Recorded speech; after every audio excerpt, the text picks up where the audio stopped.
If you're in a forward location, you've been attacked, and your enemy has cut you off from being able to receive anything.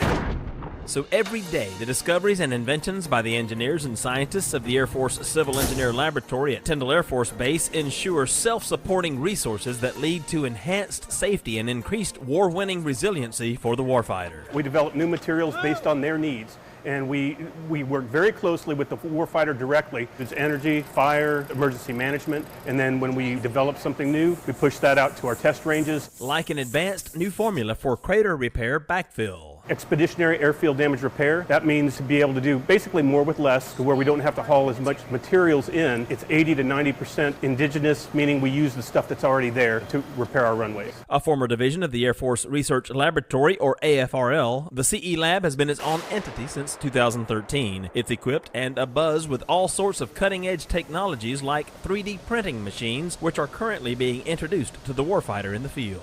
We call it additive manufacturing. We're looking at our own formulations that we can run through 3D printers all the way from plastics to metals. We are working with 3D printing cementitious materials. The idea here is to be able to essentially 3D print your own airbase. Other advanced products of the CE Lab include state-of-the-art garments, fabrics, and coatings. We are working with a number of different coating formulations, some of them for disease control, others for repellency of chemical warfare agents, so it makes a contaminated area easier to clean using just soap and water rather than harsh decontaminants. We're working with the Army for development of new garments for chem bio defense, and those garments are designed to both break down the chemical warfare agents when they land on them and also keep them from soaking in. These new suits have a very similar thermal burden to the standard duty uniform. CE Lab research, which is driving solutions and technologies to revolutionize combat support, also takes place at the Fire Research and Training Facility at Tyndall's Silver Flag exercise site. We work on new technologies for extinguishing fires with better engineering. Systems such as compressed air foam,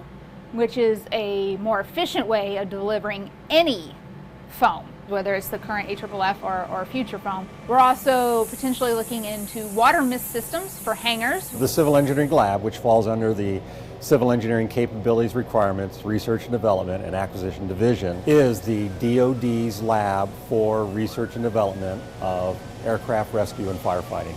We also work with the FAA to develop and validate new technologies and emerging technologies that will go into the civilian and commercial world. Whether it's conducting gap analysis to determine what requirements our CE community will need in the future, or conducting research and acquisition efforts to field those requirements, this small but mighty group of individuals is truly amazing. From the Air Force Civil Engineer Laboratory, for the Air Force Installation and Mission Support Center, I'm Brian Goddin.